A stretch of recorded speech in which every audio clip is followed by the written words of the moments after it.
मेरी पत्नी का एक पाँव नहीं था, लेकिन वह बहुत अमीर घराने से थी, इसलिए मैंने उससे शादी कर ली। उसने नकली पाँव लगा रखा था। हम दोनों घर में अकेले रहते थे, लेकिन रोज रात को मुझे छत से अजीब अजीब सी आवाज़ें आती और मेरी पत्नी भी बिस्तर से गायब होती और उसका नकली पाँव कमरे में ही पड़ा रहता। एक दिन मैंने छत पर जाकर देखा तो मेरी तो जैसे जान ही निकल गई, क्योंकि वहाँ मेरी पत्नी ने एक बहुत बड़ा मेरी शादी की उम्र हो चुकी थी। जब मुझे लड़की की फ़ोटो दिखाई गई तो मैं बहुत ही ज़्यादा खुश हुआ। मेरे दिल में बहुत सारे जज्बात थे, लेकिन जब मुझे पता चला कि उसके एक पाँव में कुछ गड़बड़ है तो मेरे होश उड़ गए। बल्कि यही नहीं, वह तो उसकी जगह एक नकली पैर का इस्तेमाल भी करती है। मैं रिश्ता करवाने वाले पर गुस्सा हो गया। मैंने उससे कहा कि मुझ पर कौन से बुरे दिन आए हैं कि मैं बिना पैर की लड़की से शादी करूं। मैं अच्छा भला खूबसूरत नौजवान हूं, मुझ में कोई कमी नहीं है, तो फिर मैं इस तरह का कड़वा घूंट आंखें बंद करके कैसे पी जाऊं। मुझे मेरे रिश्तेदारों ने भी समझाया कि भले ही इस लड़की के एक पाँव में कमी है, लेकिन ये लड़की बहुत अमीर घराने से है, मगर इसको अपनी इस कमी का एहसास है, इसलिए ये एक मिडिल क्लास लड़के से शादी करना चाहती है। अगर इसका ये पाँव भी ठीक होता तो तुम इसकी शादी तक भी ना पहुंच पाते। ये बात मेरे दिल को लगी और मैंने उस लड़की से शादी करने के लिए हाँ कर दी। उसका नाम पूजा था। वो वाकई बहुत खूबसूरत लड़की थी। उसका एक बहुत बड़ा घर था और उस घर में वह बिल्कुल अकेली रहती थी। खैर, उससे मेरी शादी हो गई, लेकिन जैसे ही रात को मैं उसके पास गया तो उसने मुझे अपने पास बैठने से भी इनकार कर दिया और बोली, मैंने कसम खाई है और भगवान से भी वादा किया हुआ है, मैं 1 महीने तक अपने साथ नहीं सो सकती, क्योंकि मैंने भगवान से एक मन्नत मांगी थी कि अगर मुझे मेरी पसंद के पतिदेव मिले तो मैं 1 महीने तक लगातार उपवास करूंगी और 1 महीना तक ही अपने पति के साथ भी नहीं रहूंगी।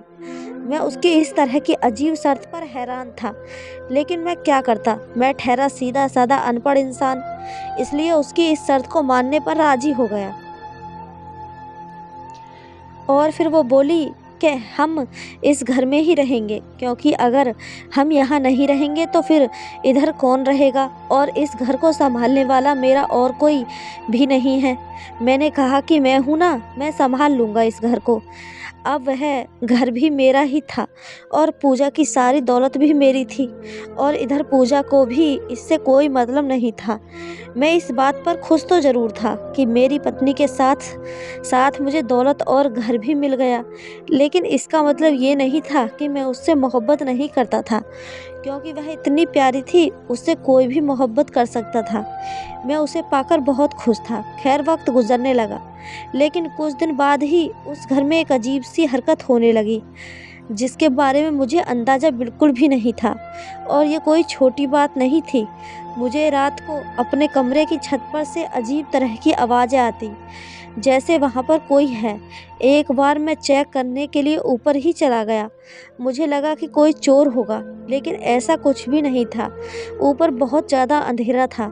उन्होंने कहा कि छत पर कई सालों से कोई भी नहीं जाता है और छत के किसी ने देखभाल भी नहीं की है। क्योंकि मैं अपने पैर की वजह से ऊपर नहीं चढ़ पाती, इसलिए मैंने वहाँ का काम भी नहीं करवाया है।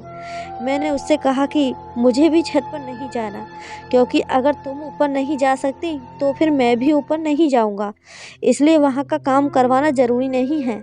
बेकार में खर्चा क्यों किया जाए, लेकिन कोई ना कोई गड़बड़ ज़रूर है। आज भी मुझे रात को आवाज़ आई और मैं जाग गया, लेकिन जब मैंने अपने साथ वाले बिस्तर पर देखा तो मेरी जान निकल गई। मैंने देखा कि मेरी पत्नी का वह नकली पाँव बिस्तर के नीचे पड़ा था और मेरी पत्नी कमरे से गायब थी। वह नकली पैर का इस्तेमाल सारा दिन करती थी, लेकिन रात को सोने से पहले उतार देती थी। लेकिन आज वो उसके बगैर कहीं कैसे जा सकती थी। मैं सोच में पड़ गया। वह तो व्हीलचेयर का इस्तेमाल भी नहीं किया करती थी। वह इस नकली पैर के सहारे से ही वो थोड़ा बहुत चल पाती थी। भले ही उसे चलने में थोड़ी देर लगती थी, लेकिन व्हीलचेयर पर बैठना वो बिल्कुल भी पसंद नहीं करती थी। उसका कहना था कि मुझे व्हीलचेयर पर बैठने से नफ़रत है। उसे वो बिल्कुल भी इस्तेमाल नहीं करती थी। लेकिन ये क्या, नकली पैर तो उसका यहीं पड़ा था, तो ऐसे में वो कहाँ जा सकती थी।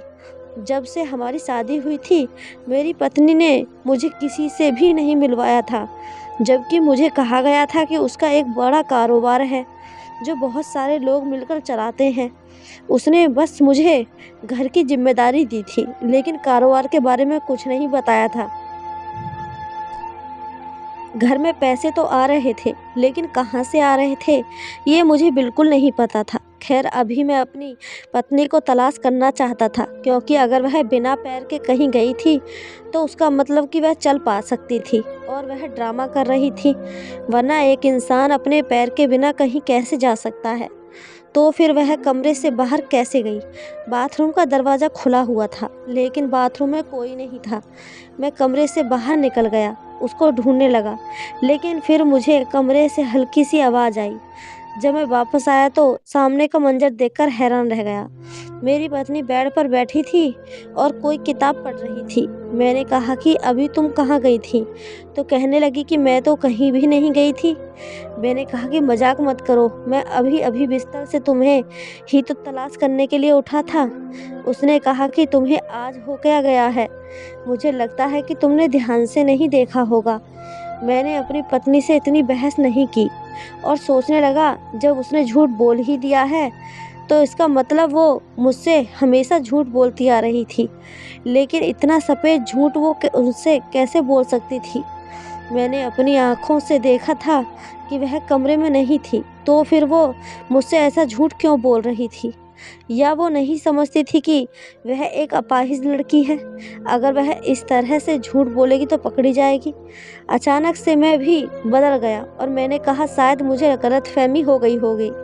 असल में तुम इतनी पतली हो कि तुम बिस्तर में होते हुए भी नजर नहीं आती। रजाई में तो इंसान जैसे खो ही जाता है। मैं अपनी बात पर हंसने लगा और उसने भी मेरा साथ दिया। उसके बाद मैं सो गया, लेकिन मैं सोया नहीं था। असल में मुझे नींद नहीं आ रही थी।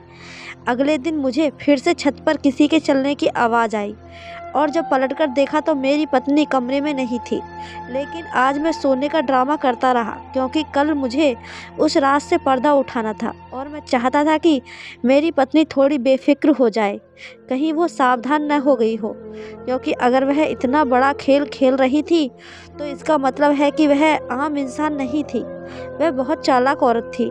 आज फिर छत से आवाज़ आई और मैंने फिर से पलटकर देखा तो वह आज भी बिस्तर पर नहीं थी। उसका नकली पैर भी वहीं बिस्तर पर ही पड़ा था, जिसे आज भी वो कपड़े से ढक कर गई थी। लेकिन आज मैं हाथ में टॉर्च लेकर छत की तरफ चल पड़ा। मेरी पत्नी ने तो कहा था कि छत पर बहुत सालों से कोई नहीं गया और वहाँ पर बहुत गंदगी है, लेकिन ऐसा कुछ भी नहीं था। मैंने दरवाज़ा बहुत ही आहिस्ता से खोला और देखा तो महसूस हुआ कि जैसे यहाँ पर कोई आता जाता है। उसको साफ भी किया जाता है। जाहिर है, जब वो मुझसे इतना झूठ बोल रही थी तो एक और झूठ भी बोल सकती थी। मैं ऊपर गया तो मेरा दिल बैठ गया, क्योंकि मुझे किसी मर्द की आवाज़ आई। क्या मेरी पत्नी मुझे धोखा दे रही थी? क्या वो किसी और मर्द के साथ छत पर मौजूद थी और मुझे इतना बड़ा धोखा देकर मेरे साथ बेवफाई कर रही थी? लेकिन क्यों? मैंने तो उसमें कमी होने के बावजूद भी उससे शादी की। इसमें मेरी क्या गलती थी? मैं ऊपर गया तो सब कुछ बिल्कुल साफ था और लाइट भी ऑन थी। ऊपर एक कमरा भी बनाया गया था। मेरा दिल बहुत ज़ोर ज़ोर से धड़क रहा था।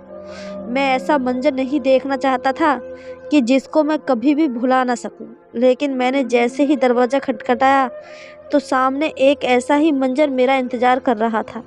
उस कमरे में एक आदमी बैठा था जो कंप्यूटर पर काम कर रहा था और मेरी पत्नी उसके पास बैठी थी। मेरी पत्नी का पैर सही सलामत था, उसका पैर बिल्कुल ठीक था। वो दोनों मुझे देखकर हैरान हो गए और मैं वहाँ से वापस जाने लगा। मेरी पत्नी भागते हुए मेरे पीछे आई और उसको चलता हुआ देखकर मैं रुक गया। तो मैंने कहा कि तुमने मेरे साथ इतना बड़ा खेल खेला? तो वो कहने लगी कि असल में मैं एक ऐसा काम करती हूँ जिसके बारे में मैं किसी को कुछ नहीं बता सकती, लेकिन वह काम मेरे देश के लिए बिल्कुल भी बुरा नहीं है और ना ही यहाँ के रहने वालों के लिए बुरा है। लेकिन हम ये बातें किसी को बता नहीं सकते।